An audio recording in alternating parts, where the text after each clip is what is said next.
नमस्कार, राज्यसभा टीवी के खास कार्यक्रम विशेष में आपका स्वागत है। मैं हूं दीपक टोभाल। रजिस्ट्रार जनरल ऑफ इंडिया यानी आरजीआई ने नेशनल रजिस्टर ऑफ सिटीजन का पहला ड्राफ्ट जारी किया है। इससे असम में रहने वाले कानूनी और गैर कानूनी नागरिकों की पहचान हो सकेगी। पहली सूची में 1.9 करोड़ लोगों को वैध नागरिक के रूप में मान्यता दी गई है। राज्य के कुल 1.39 करोड़ लोग इस लिस्ट में नहीं आ पाए हैं।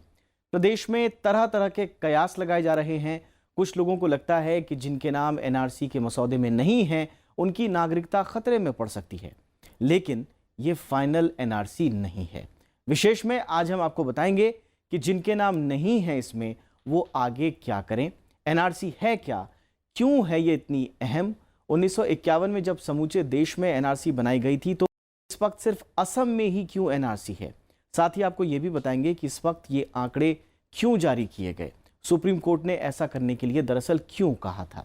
और इसके अलावा हम नागरिकता संशोधन विधेयक पर भी बात करेंगे, क्योंकि इसके साथ साथ उस पर भी बहस हो रही है, और बताएंगे कि इस विधेयक और एनआरसी के बीच क्या है तकनीकी टकराव। तो शुरू करते हैं आज का विशेष।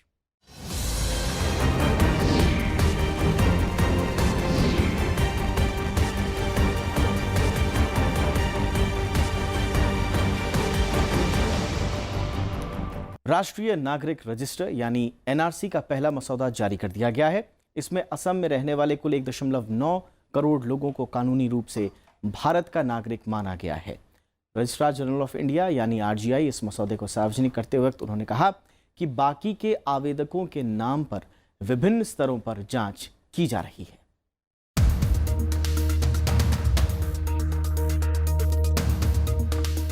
नए साल के आगाज के बीच असम में आधी रात को नेशनल रजिस्टर ऑफ सिटीजन्स यानी एनआरसी का पहला ड्राफ्ट जारी किया गया। रजिस्ट्रार जनरल ऑफ इंडिया यानी आरजीआई के मुताबिक एनआरसी में नाम शामिल कराने के लिए 3.29 करोड़ लोगों ने आवेदन किया था। इनमें से 1.9 करोड़ लोगों को पहले ही ड्राफ्ट में जगह मिल गई है।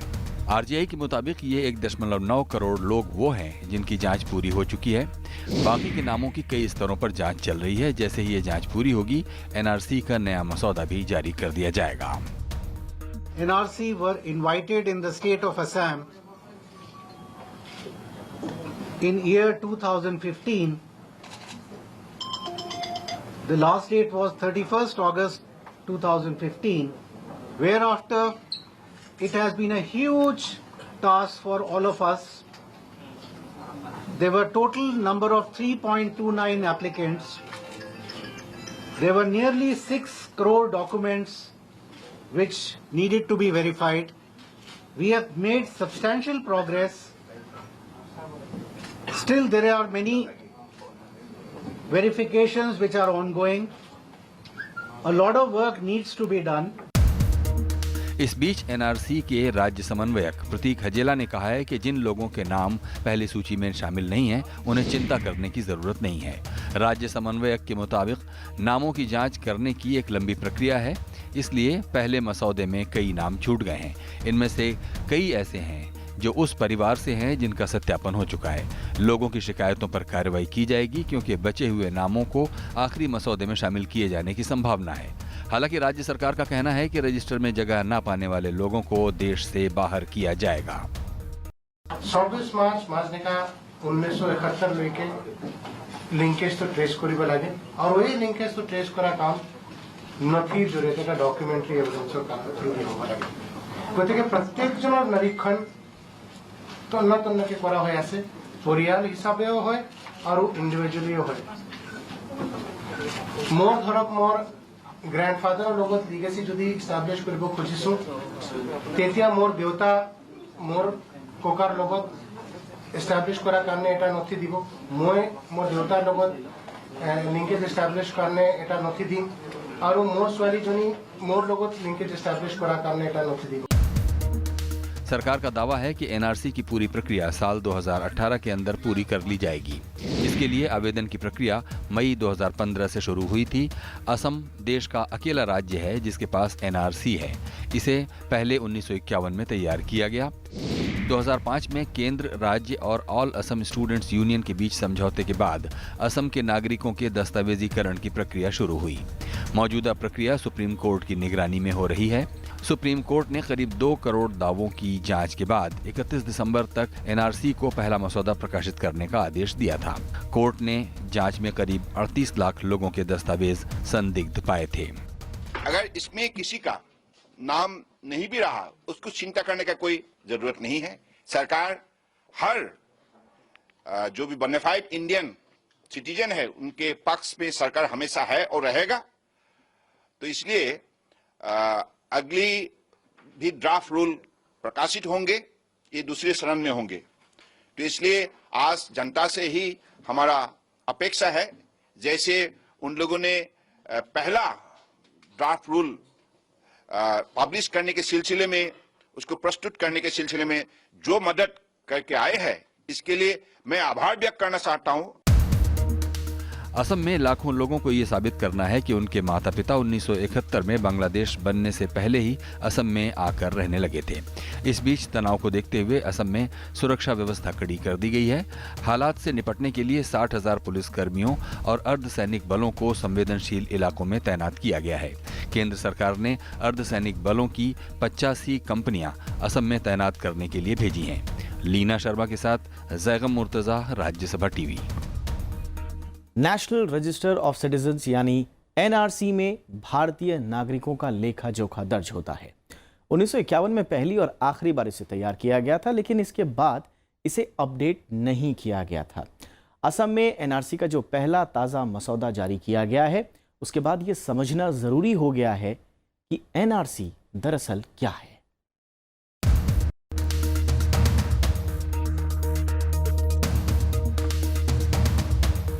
1947 में मुल्क जब आज़ाद हुआ तो सरकार को नागरिकों की पहचान की ज़रूरत महसूस हुई। आज़ाद भारत में 1951 में पहली जनगणना हुई तो इसमें गांव-गांव जाकर हर एक व्यक्ति के बारे में बुनियादी जानकारी जुटाई गई, जिसके आधार पर उनकी नागरिकता की पहचान हुई।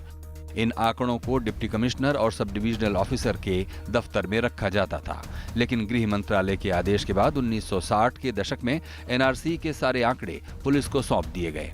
इसके बाद कभी एनआरसी अपडेट नहीं किया गया। लेकिन असम में बांग्लादेश घुसपैठियों का मुद्दा जब बढ़ने लगा तो नागरिकों के पहचान की जरूरत पड़ने लगी। एनआरसी में अपना नाम दर्ज कराने के लिए कई आधार बनाए गए हैं। 1951 में जिन लोगों के नाम एनआरसी में थे, उनकी संतानों के नाम इसमें खुद ब खुद शामिल किए जाएंगे। इसके अलावा 24 मार्च 1971 की मध्य रात तक जो लोग असम या फिर भारत आए, उनको भी एनआरसी में जगह दी जाएगी, लेकिन इसके लिए उन्हें दस्तावेज दिखाने पड़ेंगे और साबित करना पड़ेगा कि वो या उनके पूर्वज 24 मार्च 1971 से पहले भारत आए थे। इस दस्तावेज को लीगेसी डेटा कहा जाता है। असम में जब एनआरसी अपडेट करने की प्रक्रिया शुरू हुई तो लीगेसी डेटा में नाम ढूंढना सबके लिए जरूरी हो गया। ये प्रोसेस 2015 में शुरू हुआ, ये अपडेट करने का। और 2016 में जैसे आप जानते हैं, 2 साल पहले जब वहाँ बीजेपी सरकार आई तो बीजेपी सरकार ने इलेक्शन का मुद्दा भी उनका यही था कि हम लोग ये जो इलीगल माइग्रेंट्स का इशू है इसको हम रिजॉल्व करेंगे। तो उसमें काफ़ी इन्होंने भी सपोर्ट किया इस इशू को और ये प्रोसेस शुरू हुआ। एनआरसी में नाम शामिल कराने के लिए 2 चीजें साबित करनी जरूरी हैं। पहला, 24 मार्च 1971 से पहले भारत आने को साबित करना, और अगर किसी के पूर्वज इससे पहले भारत आए तो उनके साथ खुद के संबंध का साक्ष्य मुहैया कराना। 1971 के ज्यादातर दस्तावेज पुराने पड़ चुके हैं, लिहाजा अगर लीगेसी डेटा में किसी को अपना नाम नहीं मिला तो इसके लिए विशेष प्रबंध किए गए। सरकार ने इसे कंप्यूटराइज्ड किया, लेकिन अगर उसमें भी किसी का नाम नहीं मिल रहा तो 24 मार्च 1971 से पहले की मतदाता सूची, जमीन के कागजात, नागरिकता प्रमाण पत्र, शरणार्थी पंजीकरण प्रमाण पत्र, पासपोर्ट, LIC पॉलिसी, सरकार की तरफ से जारी कोई लाइसेंस या प्रमाण पत्र, सरकारी नौकरी के दस्तावेज, बैंक या पोस्ट ऑफिस में खाते, जन्म प्रमाण पत्र, शिक्षा बोर्ड या विश्वविद्यालय के सर्टिफिकेट और अदालत के दस्तावेजों को लीगेसी डेटा के लिए मान्य करार दिया गया। कोई भी व्यक्ति जो 1951 में जिसके कोई रिश्तेदार, पिता, चाचा जो इलेक्शन रजिस्टर इलेक्टोरल रोल में हैं और उसके बाद 1971 तक जिनका नाम इलेक्शन में आता रहा है, वो आपके रिश्तेदार हैं, तो आप ये प्रूव करिए, आपको नागरिकता मिली जाएगी। सुप्रीम कोर्ट के आदेश के बाद असम में एनआरसी अपडेट करने की प्रक्रिया शुरू हुई। इसके लिए प्रदेश में 2500 एनआरसी सेवा केंद्र बनाए गए। एक सेवा केंद्र में औसतन 10 गांवों को शामिल किया गया। 27 फरवरी 2015 से लेकर 31 अगस्त 2015 के बीच तमाम दस्तावेजों को खंगालने के बाद लीगेसी डेटा का प्रकाशन किया गया। इसके दौरान लोगों से आवेदन पत्र भरवाए गए। 31 अगस्त 2015 आवेदन जमा करने की आखिरी तारीख थी। 1 सितंबर 2015 से इन आवेदन पत्रों की जांच शुरू हुई। इसके बाद 31 दिसंबर 2017 की मध्य रात को एनआरसी का पहला मसौदा जारी किया गया। फाइनल एनआरसी जारी होना अभी बाकी है। पहले मसौदे के बाद अब उन लोगों को मौका दिया गया है जिनके नाम इसमें शामिल नहीं हैं। इसके लिए उन तमाम लोगों के दावों और आपत्तियों को सरकार सुनेगी। इसके बाद उन दावों और आपत्तियों का निपटारा किया जाएगा। इसके बाद ही फाइनल एनआरसी जारी की जाएगी। पहले ड्राफ्ट में 1.25 करोड़ से ज्यादा ऐसे लोग हैं जिनके नाम दर्ज नहीं किए गए। ये तमाम लोग अब एनआरसी सेवा केंद्र जाकर दस्तावेज के साथ दावेदारी पेश कर सकते हैं। मोहम्मद फातेह टीपू के साथ ब्यूरो रिपोर्ट, राज्यसभा टीवी। और अब सवाल ये उठता है कि असम में एनआरसी की जरूरत क्यों पड़ी। इसके लिए हमें दरअसल 70 के दशक में हुए आंदोलन और उसके बाद उपजे सामाजिक राजनीतिक माहौल को समझना होगा। आइए जानते हैं असम में नागरिकता का मसला क्या है और क्यों ये वहां की राजनीति में एक बड़ा मुद्दा बन गया है।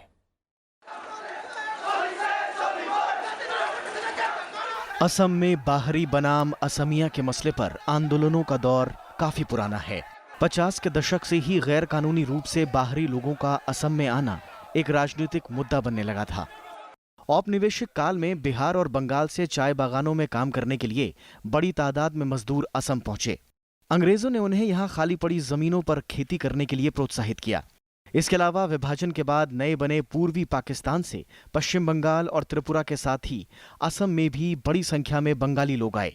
तब से ही वहां रह रहकर बाहरी बनाम स्थानीय के मुद्दे पर चिंगारी सुलगती रही। लेकिन 1971 में जब पूर्वी पाकिस्तान और आज के बांग्लादेश में मुसलमान बंगालियों के खिलाफ पाकिस्तानी सेना की हिंसक कार्रवाई शुरू हुई तो वहां के तकरीबन 10 लाख लोगों ने असम में शरण ली। बांग्लादेश बनने के बाद इनमें से ज्यादातर लोग लौट गए, लेकिन तकरीबन 1 लाख वहीं रह गए। 71 के बाद भी कई बांग्लादेशी असम आते रहे। जल्द ही स्थानीय लोगों को ये लगने लगा बाहर से आए लोग उनके संसाधनों पर कब्जा कर लेंगे और इस तरह जनसंख्या में हो रहे इन बदलावों ने असम के मूल निवासियों में भाषाई, सांस्कृतिक और राजनीतिक असुरक्षा की भावना पैदा कर दी। इस भय ने 1978 के आसपास वहां एक शक्तिशाली आंदोलन को जन्म दिया, जिसका नेतृत्व वहां के युवाओं और छात्रों ने किया। इसी बीच ऑल असम स्टूडेंट यूनियन यानी आसू और ऑल असम गण संग्राम परिषद ने मांग की कि विधानसभा चुनाव करवाने से पहले विदेशी घुसपैठियों की समस्या का हल निकाला जाए। बांग्लादेशियों को वापस भेजने के अलावा आंदोलनकारियों ने 1961 के बाद राज्य में आने वाले लोगों को वापस राज्य में भेजे जाने या उन्हें कहीं और बसाने की मांग की। आंदोलन उग्र होता गया और राजनीतिक अस्थिरता का माहौल पैदा हो गया। 1983 के विधानसभा चुनाव में राज्य की बड़ी आबादी ने मतदान का बहिष्कार किया। इस बीच राज्य में आदिवासी, भाषाई और सांप्रदायिक पहचानों के नाम पर बड़े पैमाने पर हिंसा हुई। 1984 के आम चुनावों में राज्य के 14 संसदीय क्षेत्रों में चुनाव ही नहीं हो पाए। ये और जगह भी जाते थे जो रिफ्यूजी आते थे, मगर भारत की जो नीति है वो ये कि ह्यूमैनिटेरियन ग्राउंड के ऊपर अगर कोई आ रहा है तो उसको पनाह दी जाती थी। और ये भी नहीं किया, भारत ये नहीं कर सकता था कि हिंदू पॉपुलेशन जो वहाँ से वहाँ पे टेरराइज होके आ रही है उनको मना किया जाए। मगर क्योंकि देश के जो प्रिंसिपल्स थे उनके मुताबिक ये आते रहे, तो ये डिमांड बढ़ी कि जो ओरिजिनल एसएमईज हैं वो माइनॉरिटी में आ जाएंगे तो डेमोग्राफिक स्ट्रक्चर चेंज होगा। 1983 की हिंसा के बाद समझौते के लिए बातचीत की प्रक्रिया शुरू हुई। आखिरकार अगस्त 1985 को केंद्र की तत्कालीन राजीव गांधी सरकार और आंदोलन के नेताओं के बीच समझौता हुआ, जिसे असम समझौते के नाम से जाना जाता है। इसके तहत 1951 से 1961 के बीच असम आए सभी लोगों को पूर्ण नागरिकता और वोट देने का अधिकार देने का फैसला हुआ। 1971 के बाद असम में आए लोगों को वापस भेजने पर सहमति बनी। 1961 से 1971 के बीच आने वाले लोगों को नागरिकता और दूसरे अधिकार जरूर दिए गए, लेकिन उन्हें वोट का अधिकार नहीं दिया गया। असम के आर्थिक विकास के लिए पैकेज की भी घोषणा की गई और यहां ऑयल रिफाइनरी, पेपर मिल और तकनीकी संस्थान स्थापित करने का फैसला किया गया। केंद्र सरकार ने यह भी फैसला किया कि असमिया भाषी लोगों के सांस्कृतिक, सामाजिक और भाषाई पहचान की सुरक्षा के लिए विशेष कानून और प्रशासनिक उपाय किए जाएंगे।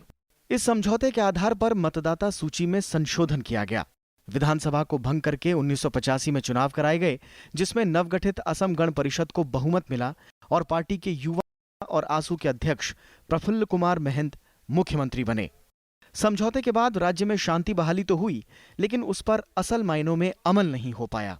इस बीच अलग बोर्डो के लिए आंदोलन और अलग राष्ट्र के लिए उल्फा की भूमिगत सक्रियता से कई हिंसक आंदोलन चलते रहे।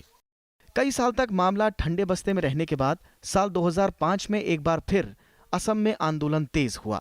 राज्य में कांग्रेस सरकार ने दबाव में काम शुरू तो किया, लेकिन कार्रवाई बेहद सुस्त रही। इस बीच पूर्वी बंगाल के मूल लोगों को संदिग्ध वोटर होने के आरोप में प्रताड़ित किए जाने की खबरें आती रहीं, जिनमें बंगाली हिंदू और मुसलमान दोनों ही शामिल हैं। आखिरकार 2013 में मामला सुप्रीम कोर्ट पहुंचा।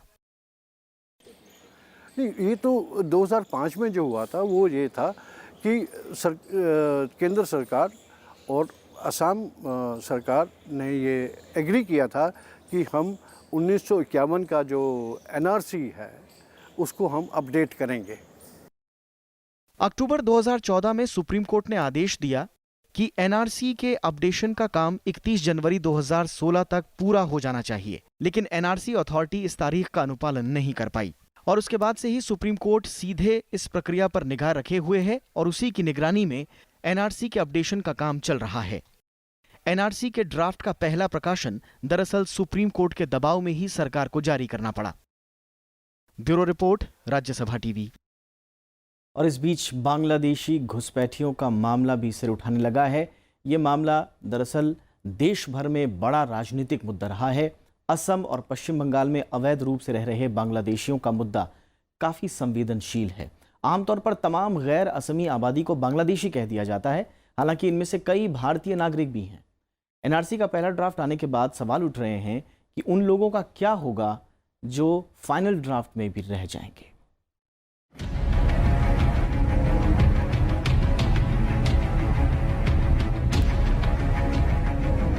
असम और पश्चिम बंगाल राज्यों के सीमावर्ती इलाकों में कथित बांग्लादेशियों और मूल स्थानीय निवासियों की पहचान एक मुश्किल काम है। इन इलाकों में सीमा के दोनों तरफ रहने वालों का रहन सहन और भाषा एक जैसी है। ऐसे में कई बार स्थानीय लोगों को भी पुख्ता कागजात दिखाकर अपनी नागरिकता साबित करनी पड़ती है। इन इलाकों में बांग्लादेशी और भारतीय का भेद कर पाना मुश्किल है। इसे लेकर तमाम तरह की राजनीति होती है। कई बार विवाद क्षेत्रीयता और देशी विदेशी से आगे बढ़कर सांप्रदायिक रुख इख्तियार कर लेता है। ऐसे में घुसपैठ रोकने और भारतीय नागरिकों के हितों की सुरक्षा से जुड़ी सरकारी कोशिशों पर भी सवाल उठने लगते हैं। देखिए, बांग्लादेश में आपको मालूम है कि आज की तारीख में भी बांग्लादेश एक बैकवर्ड मानी जाती है। तो वहाँ के जो लोग हैं they look for better life. Better life कहाँ मिलेगी? कुछ लोग तो चले गए थे म्यांमार, वो जो जिनको रोहिंग्या करके जो लोग वापस आ रहे हैं वहाँ पे, बाकी लोग हिंदुस्तान में आए और यहाँ पे वोट बैंक पॉलिटिक्स का वो हिस्सा बन गए। दरअसल ये विवाद 1947 में भारत के आज़ाद होने और देश के बंटवारे के समय का है। असम के कोकराझार, बक्सा, चिरांग और उदलगिरी जिलों में मुस्लिमों के अलावा बोडो आदिवासियों की बड़ी आबादी है। इस इलाके में गैर आदिवासी, खासकर मुस्लिम आबादी को लेकर आदिवासी तमाम तरह की चिंताएं जाहिर करते रहे हैं। देश के बंटवारे के बाद भी यहाँ मुस्लिमों की मौजूदगी को लेकर आदिवासी 1950 के दशक से आंदोलन कर रहे हैं। हालांकि भारत सरकार का साफ कहना है कि यहाँ गैर आदिवासियों में भारतीय नागरिक शामिल हैं। जबरदस्ती जो है इनको भेज दिया जाता था ईस्ट पाकिस्तान से, तो ये पैदल चल के अपना रिफ्यूज लेने के लिए यहाँ पे आते रहते थे। तो कई लहरों में ये आए। जब ये आते थे तो उनके साथ अब मुस्लिम पॉपुलेशन भी आती थी जो फार्मिंग में थे। उन्होंने जमीन खरीदनी शुरू कर दी और फिर ज़मीन खरीद के, क्योंकि ज़्यादा मेहनती थे, कामयाब हो गए। तो इससे डेमोक्रेटिक स्ट्रक्चर जब चेंज हुआ और ओरिजिनल एसएमईज की, अहम्स की, उनको धक्का लगता था। असम संधि के मुताबिक 1971 के बाद सीमा पार कर भारत आए तमाम प्रवासी अवैध हैं। इससे पहले भारत आए या इन इलाकों में जन्मे लोगों को भारतीय नागरिक माना जाता है। समझौते के तहत 1966 से 1971 के बीच बांग्लादेश से आए लोगों को भारत के नागरिक के तौर पर पंजीकृत करने का प्रावधान भी किया गया। अब एनसीआर के अंतिम ड्राफ्ट में जिन लोगों का नाम शामिल नहीं हो पाएगा, उन्हें लेकर नई समस्या पैदा होगी। सरकार ऐसे तमाम लोगों को बांग्लादेश वापस भेजने की बात कर रही है। इसमें एनआरसी में लोगों का पूरा विश्वास है। उनका ये कहना है कि ठीक है, जो प्रूव कर सकता है कि वो उसके पूर्वज 1951 से लेके अब 1971 तक जिन्होंने वोट दिया है, मतलब वोट वही किया है जो वहाँ का नागरिक है, उनसे अगर उसका रिश्ता है कि वो उसका भतीजा है या वो है, तो आप रिश्ता अपना प्रूव कीजिए और एनआरसी आपका एक्सेप्ट करेगा। समस्या का एक और पहलू गैर मुस्लिम बांग्लादेशी आबादी से भी जुड़ा है। असम में बड़ी तादाद में बांग्ला हिंदू भी रह रहे हैं। असम के आदिवासी इन्हें स्वीकार करने को राजी नहीं हैं। असम गण परिषद का है कि मूल समझौते में 1971 के बाद भारत आए सभी अवैध प्रवासियों को निकालने की बात हुई थी। मौजूदा दौर में भारत के बांग्लादेश से रिश्ते काफी अच्छे हैं। बांग्लादेश क्षेत्रीय सहयोग के अलावा आतंकवाद, पाकिस्तान और चीन जैसे मुद्दों पर भारत के साथ सहयोग कर रहा है, लेकिन इसके बावजूद बांग्लादेश इन लोगों को वापस लेगा, इस पर संदेह है। इस मुद्दे को लेकर दोनों देशों के रिश्तों पर बुरा असर पड़ सकता है। मोहम्मद फातेह टीपू के साथ जैगम मुर्तजा, राज्यसभा टीवी। नागरिकों की पहचान के लिए असम में एनआरसी अपडेट करने का सिलसिला चल रहा है। फाइनल एनआरसी जारी होना अभी बाकी है। हम आपको बार बार बता रहे हैं, 24 मार्च 1971 से पहले विदेशों से भारत आए लोगों को ही एनआरसी में जगह दी जा रही है। लेकिन केंद्र सरकार के एक विधेयक को लेकर असम में तरह तरह के कयास लगाए जा रहे हैं। विपक्षी पार्टियां इस विधेयक का ये कहकर विरोध कर रही हैं कि ये एनआरसी के नियम कायदों से मेल नहीं खाता। कौन सा विधेयक है ये और इसमें क्या है, जाते जाते आपको इस रिपोर्ट के साथ छोड़े जा रहे हैं। नमस्कार। केंद्र सरकार ने 2016 में एक ऐसा विधेयक लाया जिसको लेकर असम में सबसे ज्यादा चर्चा हो रही है। यह विधेयक है नागरिकता संशोधन विधेयक 2016। इसमें कुछ प्रावधान ऐसे हैं जो एनआरसी में नाम दर्ज कराने के नियमों से मेल नहीं खाते। हालांकि विधेयक अभी संसद से पारित नहीं हुआ है, लेकिन इसे लेकर कई तरह के कयास लगाए जा रहे हैं। 19 जुलाई 2016 को गृहमंत्री राजनाथ सिंह ने यह विधेयक लोकसभा में पेश किया। विधेयक के जरिए नागरिकता अधिनियम 1955 में संशोधन किया जाएगा। विधेयक में नागरिकता हासिल करने के प्रावधानों में संशोधन करने का प्रावधान है। विधेयक में अवैध प्रवासी उन्हें माना गया है जो वैध पासपोर्ट के बिना भारत में प्रवेश करता है या फिर स्वीकृत समय से ज्यादा दिनों बाद भी भारत में रहता है। इसमें कुछ समूहों का जिक्र किया गया है जिनके साथ अवैध प्रवासियों की तरह व्यवहार नहीं किया जाएगा। विधेयक में अफगानिस्तान, पाकिस्तान और बांग्लादेश के हिंदू, सिख, बौद्ध, जैन, पारसी और ईसाइयों के लिए खास प्रावधान किए गए हैं। ये लोग अगर 6 साल से भारत में रह रहे हैं तो नागरिकता के लिए दावेदारी पेश कर सकते हैं। बाकी लोगों के लिए ये अवधि 11 साल है। विधेयक के इस प्रावधान को लेकर असम में काफी विवाद हो रहा है। असम के कई राजनीतिक समूहों का कहना है कि केंद्र सरकार के इस विधेयक और एनआरसी के तहत नागरिकता के प्रावधानों में टकराव है। मौजूदा कानून के तहत 24 मार्च 1971 से पहले भारत आए विदेशों को ही एनआरसी में जगह दी जा सकती है, लेकिन केंद्र सरकार का विधेयक पारित हो गया तो बांग्लादेश से आने वाले गैर मुस्लिम 6 साल में ही नागरिकता के दावेदार हो जाएंगे। असम गण परिषद और कांग्रेस समेत कई पार्टियां इस विधेयक के विरोध में खड़ी हैं। मोहम्मद फातेह टीपू के साथ ब्यूरो रिपोर्ट, राज्यसभा टीवी।